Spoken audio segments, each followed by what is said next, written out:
Hi everyone, welcome to another episode of my Dorney Park recreation. The last episode we built out the layout for the entire park, pieced all of our roller coaster drafts together and put in a bunch of placeholders for path and some flat rides and a few buildings.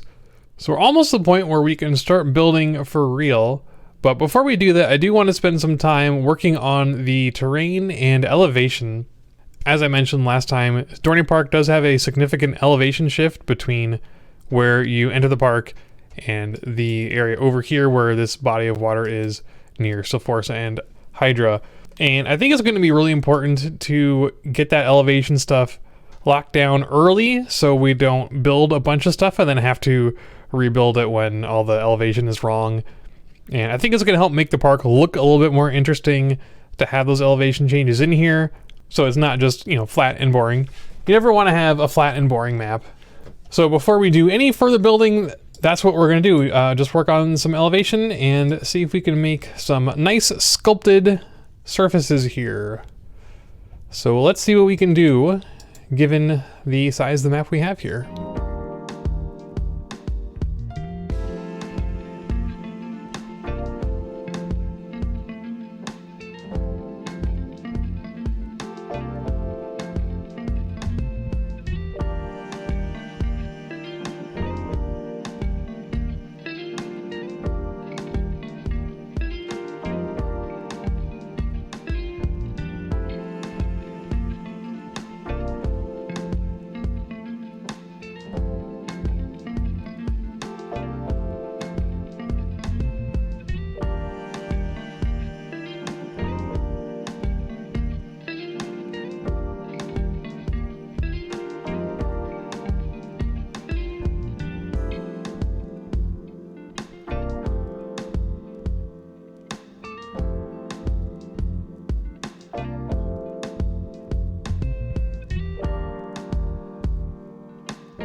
Okay, I think this is going to do for now.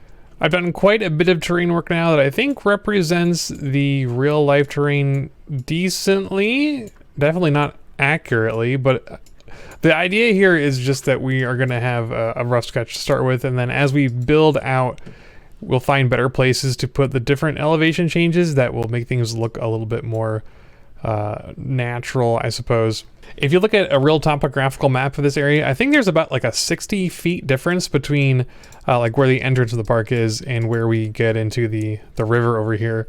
We definitely didn't get that far with this since, you can't do very smooth elevation changes in RCT, so it's definitely stepwise. And if you have too many steps, it's going to look a bit weird. I definitely want to have places where peeps are going to go up and down stairs, but not so many of them that it looks unnatural.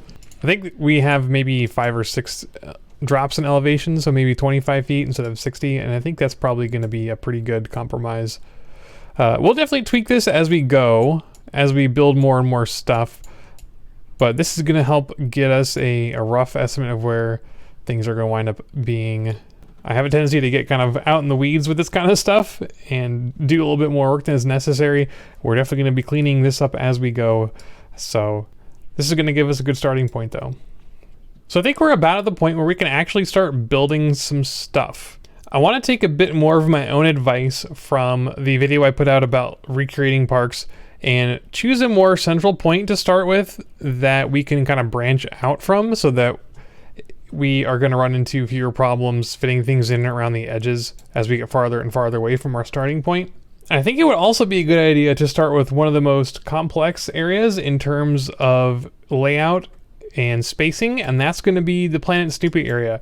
We have a bunch of tiny shoestring rides to fit in here. I think we already gave ourselves plenty of space to fit everything in here, but I want to be absolutely certain that we have enough room for the rides and the pathing and the queues with a little bit of green space left over, and then we can branch away from that area and then shift things as we go if needed. So we're going to start here. I'm not going to build things yet, I don't think. I think I still want to keep penciling things in, maybe with a more permanent pencil than we have been up to this point. So maybe just building some display track for some of these rides, and maybe building in some actual path as well. I'm not going to open up anything yet, I'm not going to add any park entrances, I'm not going to get any peeps in here for a while as we build this stuff out. But what I'm going to do is, build some display track. Definitely going to be going back to the Cedar Point recreation to get some good ideas for what the footprints of these are going to be like for sure, since a lot of these rides have direct analogs in Cedar Point, and it will be pretty easy for me to just kind of copy those designs that I already did and put them in here. So let's get to it.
Alrighty, I think this is where we're going to leave it for today.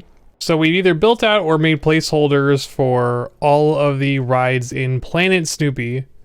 I think we've really only got a couple that are functional, and they're all going to get tweaked later anyway.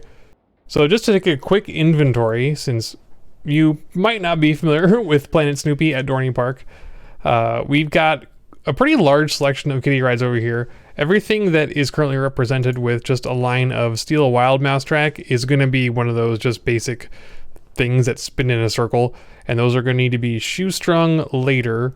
We've got quite a few of those. Looks like 5 of them or so.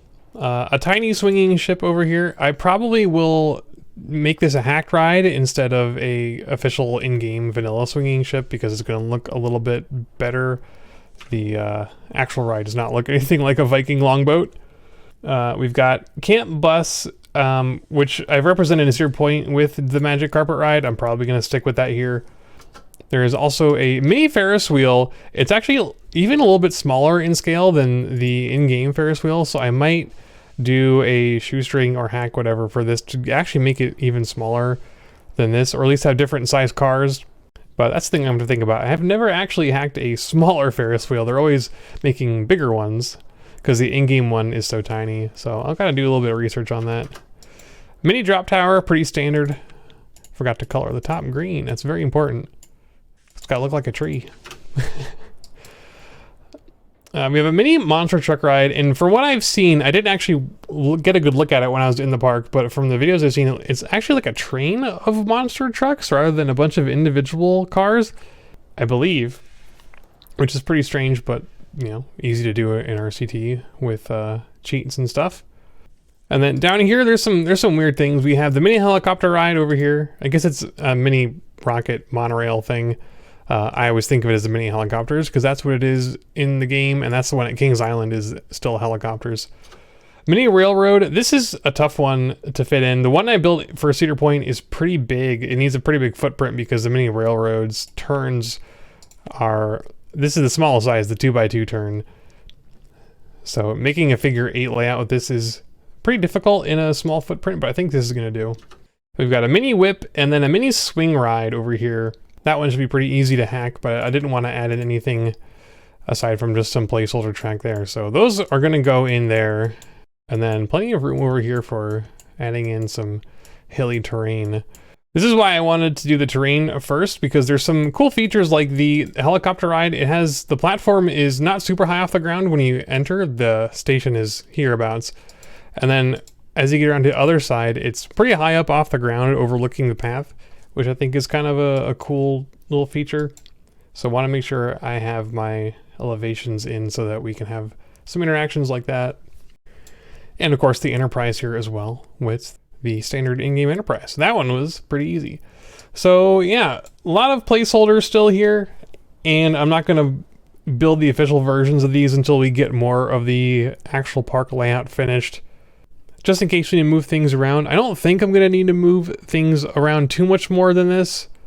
Unless I decide that I need more room for like the Woodstock Express station, because I didn't give myself any space for this actually. Now that I'm looking at it, it's right on a slope here, which is not good. So I'm probably going to have to shift these 2 rides back, but there's tons of room for it, so that shouldn't be too difficult. Stupid roller coasters making everything more complicated because it's so huge compared to how it looks in real life. But anyway, yeah, so things are coming along. I'm pretty happy with our progress so far, and I think we're just going to keep on penciling in the flat rides and the path for more of the middle of the park and just keep radiating outwards as we go along. So we'll be doing some more of that next time.